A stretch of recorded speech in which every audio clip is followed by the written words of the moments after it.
Sénégal, Soudan et Mali, Tunisie, samedi, Maroc, Tanzanie et Afrique du Sud, Cameroun, dimanche. Et le 8e de finale de la CAN 2025 promettent des chocs et des favoris. Écrit France 24, 8 rencontres étalées sur 4 jours, souligne RMC Sport, avec l'Égypte de Mohamed Salah qui affrontera le Bénin. Note le site internet 20 minutes avant de faire cette précision. L'Algérie, ce sera sans doute difficile face au Léopard de la République démocratique du Congo. Cependant, si les 16 qualifiés de ces 8e de finale étaient d'ores et déjà connus bien avant les rencontres des poules Relève Afrique Foot, il n'en demeure pas moins que certaines équipes ont hérité des adversaires assez prenables, assez moins classés grâce à leurs résultats obtenus à la dernière journée de cette CAN Maroc 2025, notamment celle du 31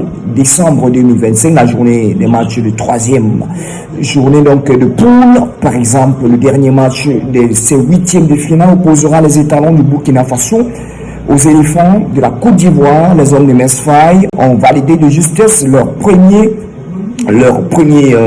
round dans cette poule F, précise RMC Sport, grâce à une fin de partie folle contre les Panthères du Gabon, dominé donc 3-2. Cette rencontre va d'ailleurs se dérouler le 6 janvier prochain à 20h du côté de Marrakech, soit 3 heures plus tard, après le choc de Rabat entre l'Algérie, les Fennecs et les Léopards de la République démocratique du Congo, poursuit l'équipe.fr. Enfin, dans cette étape des compétitions, faut-il le rappeler, tous les favoris viennent de répondre présent.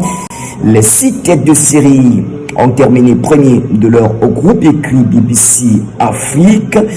Et tenez, par exemple, les Aigles du Mali et la Tunisie vont s'affronter pour la 14e fois de leur histoire, nous fait savoir le Parisien.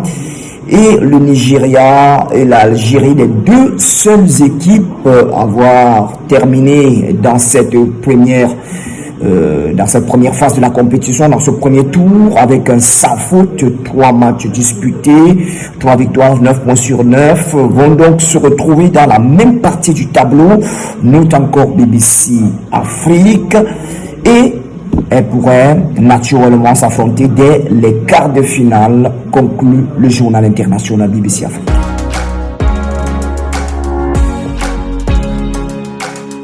Et c'est visiblement la goutte d'eau qui a fait déborder